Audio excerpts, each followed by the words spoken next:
अजित पवार सरकारमधून बाहेर पडणार होते असा दावा शिवसेना उद्धव बाळासाहेब ठाकरे पक्षाचे नेते अंबादास दानवेंनी केलाय। झी 24 तासनं उघडकीला आणलेल्या जमीन गैरव्यवहार प्रकरणी अजित पवार राजीनामा देणार होते असा दावा सुद्धा दानवेंनी केलाय। राजीनामा देऊन अजित पवार सरकारला बाहेरून पाठिंबा देणार होते असा दावा सुद्धा त्यांनी केलाय।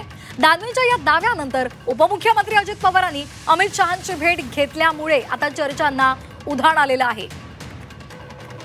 पवारांची प्रतिक्रिया दिली ती अतिशय बोलकी आहे शरद पवार साहेबांनी की फडणवीसांनाच विचारा की पार्थला कसं वाचवूच शकत नाही ना त्याच्यात। याच्यात डायरेक्ट मुख्यमंत्री रोल केल्याशिवाय याच्यात पार्थ पवार वाचूच शकत नाही। जे झालं वर्षावर त्याच्या बोलायला मला वेळ मिळाला नाही। माझ्या माहितीप्रमाणे त्या दिवशी वर्षावरच्या बैठका झाल्या, अजितदादांनी त्वेषानी रागानी सरकारमध्ये बाहेर पडून सरकारला पाठिंबा देतो इथपर्यंतची भूमिका घेतल्याचं आमच्या कानावर, माझ्या तरी कानावर आहे। हे मी नव्यानं बोलतोय हे की जे कानावर आहे ते सांगतोय मी, खरं कुठं बाहेर येईल। आणि म्हणून अशा याच्या कारणामुळे अजितदादा आणि पार्थ पवारांना वाचवलं जातंय असं मला वाटतं। तर या संदर्भात अधिक माहितीसाठी आपण जाणार आहोत आमच्या प्रतिनिधी उर्वशी खोना यांच्याकडे। उर्वशी, काल दिल्लीमध्ये अतिशय महत्त्वाची घडामोड घडली, ती म्हणजे अजित पवार यांची आता धावाधाव सुरू झालेली आहे। कारण झी 24 तासनं जमीन गैरव्यवहार प्रकरण उघडकीला आणलं आणि त्यानंतरची ही पहिलीच भेट होती अमित शहांसोबतची। तर या भेटीमध्ये साधारण 25 मिनिटं चर्चा झाल्याची माहिती मिळते। कोणकोणत्या मुद्द्यांवर चर्चा झाली हे मात्र बाहेर आलेलं नाहीये। मात्र जो जमीन गैरव्यवहार प्रकरण आहे त्या संदर्भात चर्चा झाल्याची माहिती सूत्रांकडून मिळते। आपल्याकडे काय अधिकची माहिती आहे?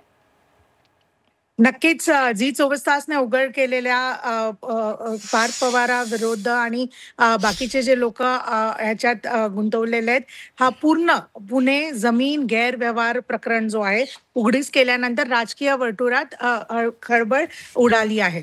त्यानंतर आपण हेही बघितलं की कारवाईला सुद्धा वेग लागला आहे आणि त्यानंतर एक धावपळ अजित पवारांची कुठे ना कुठे दिसून येते। मग ते महाराष्ट्रापर्यंतच सीमित नव्हे तर काल राजधानी दिल्लीपर्यंत जेव्हा ते इथे राम सुतार यांना महाराष्ट्र भूषण पुरस्कार देण्यासाठी इथे पोहोचलेले, तर त्यांनी कुठे ना कुठे वेळ काढून अमित शहा, केंद्रीय गृहमंत्री अमित शहा यांना सुद्धा भेट जे आहेत दिली आहे हेही समजून येत आहे। त्यांनी भेटीची वेळ मागितली, त्यांना नंतर भेट देण्यात आली आणि 25 मिनिटं म्हणजेच या कार्यक्रमानंतर ते लगेच सुनेरी बाग इथे पोहोचले आणि तिथे अमित शहांना 25 मिनिटासाठी त्यांची ही पूर्ण भेट झाली आहे असं समजून येत आहे।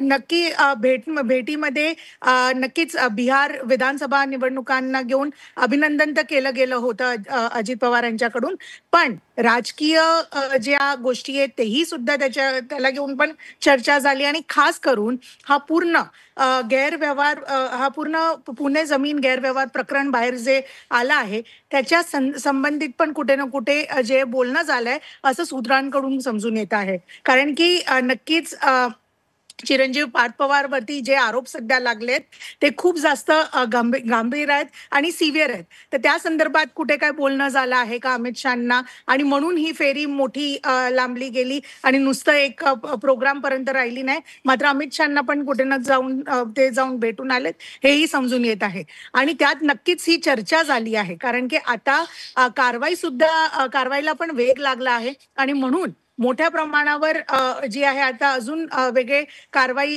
मोठ्या प्रमाणावर होणार आहे आणि म्हणूनच अमित शहा यांना भेट देण्यामागे हा पण एक कारण होता का हे नक्कीच कुठे ना कुठे कळतं आहे। आणि बरोबरच सूत्रांकडून हेही समजून येत आहे की याबद्दल पण चर्चा झाली आहे। कारण की अजित पवार हे एकतर NDA घटक पण आहेत, तर नक्कीच स्थानिक स्वराज्य संस्थावरती पण याचा इम्पॅक्ट खूप मोठ्या प्रमाणावर आहे आणि तसंच अजित पवार स्वतः जेव्हा आता पूर्ण एक बॉक्समध्ये सापडले गेले आहेत तर नक्कीच त्यांना अमित शहांना जाऊन त्यांची अशी बोलणं याबद्दल झालं आहे हेही समजून येत आहे।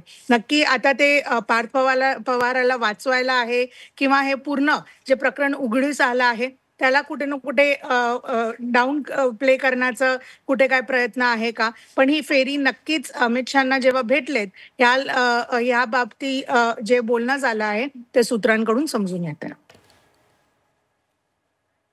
अगदी धन्यवाद उर्वशी आपण दिलेल्या या सविस्तर माहितीसाठी।